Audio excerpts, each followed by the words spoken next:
Hello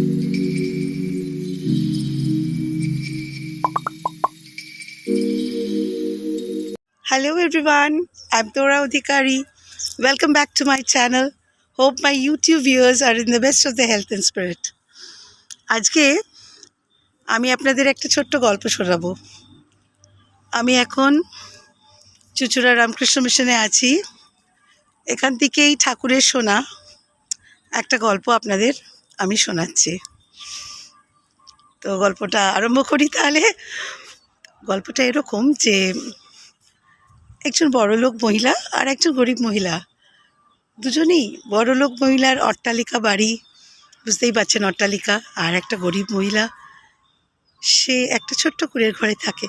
কিন্তু অদ্ভুত ব্যাপার, ওই অট্টালিকার ঠিক পাশেই হচ্ছে কুঁড়ের ঘর, তো যেখানে উনি থাকেন। তো যা হয়, পুরুষ মানুষেরা তো কাজ করতে চলে যায়, কিন্তু বাড়ির মহিলাদের কাজ হয়ে গেলে ওরা একসাথে একটু গল্প করে, ওটাই ওদের রিক্রিয়েশন। এটা অনেক দিন আগের গল্প, তো ওটাই ওদের রিক্রিয়েশন। তো অনেক রকমের গল্প হয়। তো একদিন বড়লোক ভদ্রমহিলা জিজ্ঞেস করছেন স্ত্রীজে, সে বলছে, আচ্ছা আজকে কি রান্না করলে গো? তখন বললেও, আজকে অনেক কিছু, ডাল ভাত, কুচো মাছ এনেছিল, কুচো মাছের একটা ঝাল করেছি, আর আরও 2-3 রকমের তরকারি, 2 রকমের তো বটেই, ছোট ছোট ছোট ছোট তরকারি করেছি, আর চাটনি করেছি, অনেক রকম কিছু করেছি। আজ রোববার তো, এই জন্য আজ অনেক কিছু করেছি। তখন এই গরিব যে ভদ্রমহিলা, সে জিজ্ঞেস করলো, তুমি আজকে কি রান্না করেছো? তো বড়লোক ভদ্রমহিলা বললেন, আমি তো কিছু না, বিশেষ কিছু নয়, আমিও একটু ডাল ভাত করেছি, আর কিছু করিনি। তখন উনি কিছু বললেন না, চুপ করে চলে গেলেন। তো বড়লোক ভদ্রমহিলা সে সন্ধেবেলা এসে তার হাজব্যান্ডকে বলছে, আচ্ছা শোনো, আমাদের তো এত টাকা পয়সা, এত কিছু, আমরা দেখো ডাল ভাত খাচ্ছি, আর ওর হাজব্যান্ড খুবই কম উপার্জন করে, ওই তো একটা ছোট্ট কুঁড়ের ঘরে থাকে, ও এত কিছু কি করে রান্না করতে পারে বলো তো? এত পয়সা কি করে পায়? আমরা তো তাড়াতাড়ি খেতে হবে, তাড়াতাড়ি ডাল ভাত একটা তরকারি করে নিলাম, হয়ে গেল। তখন ওই ভদ্রলোক বলছেন, ওনার স্বামী বলছেন, আসলে উনি 99 টাকার ফেরে পড়েননি তো, এই কারণে এটা করতে পারেন। বলে, মানে তুমি কি বলতে চাইছো? 99 টাকার ফের মানে কি বলতে চাইছো? তখন বলল, এক কাজ করো, তুমি একদিন, কাল হোক পরশু হোক, ওনাকে 99 টাকা দিয়ে এসো, দিয়ে এসে বলো, এমনি তোমাদের যা করবার, যা কেনবার কেনো না, কোনো অসুবিধা নেই, এটা তোমাদের দিলাম। তো যে বড়লোক ভদ্রমহিলা, সে গিয়ে যেরকম তার হাজব্যান্ড বলেছে ঠিক সেরকমই ওই যে গরিব ছিল তাকে 99 টাকা একটা খামে, তো 99 টাকা একটা খামে ভরে দিয়ে দিল, আর বললো, এটা তোমাদের দিলাম, তোমরা এটাকে খরচা করো। ভদ্রমহিলা, গরিব ভদ্রমহিলা 99 টাকা, এটা এখনকার গল্প না, এটা অনেক আগের গল্প। 99 টাকা ওই সময় অনেক কিছু মিন করতো। তো 99 টাকা নিয়ে ওর হাজব্যান্ডকে বললো, দেখো 99 টাকা দিয়েছে। ওর হাজব্যান্ড বললো, এক কাজ করো, কালকের থেকে এত পথ করো না, ডাল ভাত করো, এই 99 টাকাটাকে আমরা 100 টাকা করবো। ঠিক আছে, 100 টাকা করবো।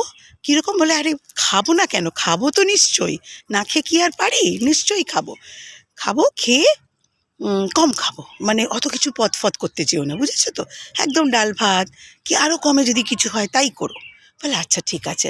এরম করে করে ওরা কয়েকদিন খুব কষ্টে খেলো, খেয়ে ওই 1 টাকা জমাতে পারলো। তো 99টা হয়ে গেল 100 টাকা।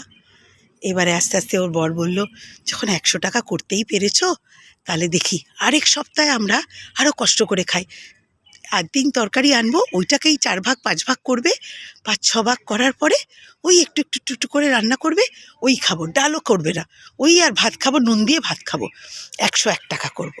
হলো 100 টাকা, কিছুদিনের মধ্যে 101 টাকা হলো।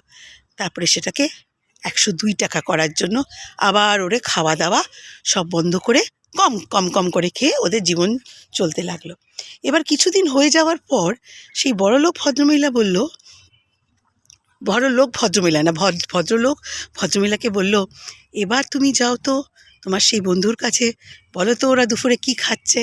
তো গেল, গিয়ে জিজ্ঞেস করলো, আজকে কি রান্না করেছো দিদি? তখন বলল, আর বলো না, আজকে বেশি কিছু করিনি, ওই একটু ডাল আর একটু ভাত করেছি।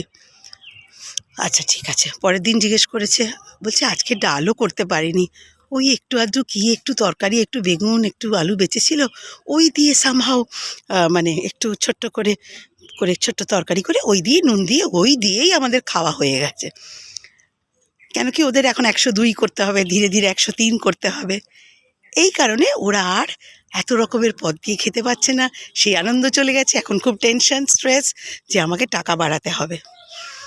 এইবারে ও এসে ওর হাজব্যান্ডকে বলল যে দেখো, সত্যি ওদের বাড়িতে আজকাল একদম রান্না হচ্ছে না, এসব হচ্ছে। তখন ওর হাজব্যান্ড বলল, তাহলে ব্যাপারটা বুঝেছো? 99 টাকার ফেরের ব্যাপারটা বুঝেছো? যতক্ষণ অবধি তোমার কাছে কম আছে, আমরা সবাই চেষ্টা করি আনন্দে থাকার, এইটা নিয়েই আনন্দে থাকার। আস্তে আস্তে যখন আমরা টাকার গন্ধ পেতে থাকি, তখন আমরা ওটাকে আরও বাড়াবার চেষ্টা করি, তখন আনন্দটা উঠে যায়, শুধু টাকাটাকে আমরা দেখি। এই ছোট্ট গল্পের মাধ্যম দিয়ে এটাই বলবার যে আমরা যে যেরকম আছি সেরকম করেই আনন্দ করে থাকি।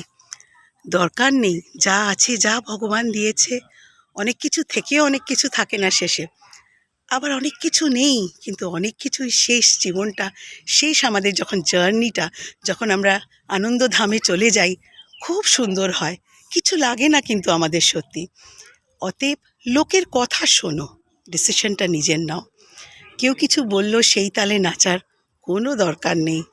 যেটাতে নিজে আনন্দ পাও, যেটাতে আনন্দ থাকে, সংসারে শান্তি থাকে, সেই জিনিসটাকেই আমাদের সবাইরই সেই জিনিসটাকে করা উচিত। আশা করি আমার এই ছোট্ট গল্পটা আপনাদের সবার খুব ভালো লেগেছে।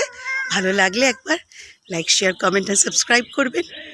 আবার দেখা হবে নতুন কিছুর সঙ্গে। Bye bye.